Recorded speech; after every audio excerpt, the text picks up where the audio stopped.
Щенок глотает корм так быстро, что потом икает или кашляет. Хит продаж на маркетплейсе.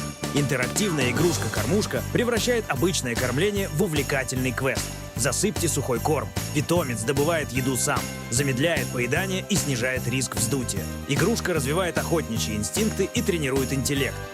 Прочный безопасный пластик без вредных добавок. Несколько ярких цветов на выбор. Смотрите, как увлечен ваш любимец. Подарите ему умную кормушку. Полезная игра каждый день. Артикул под видео.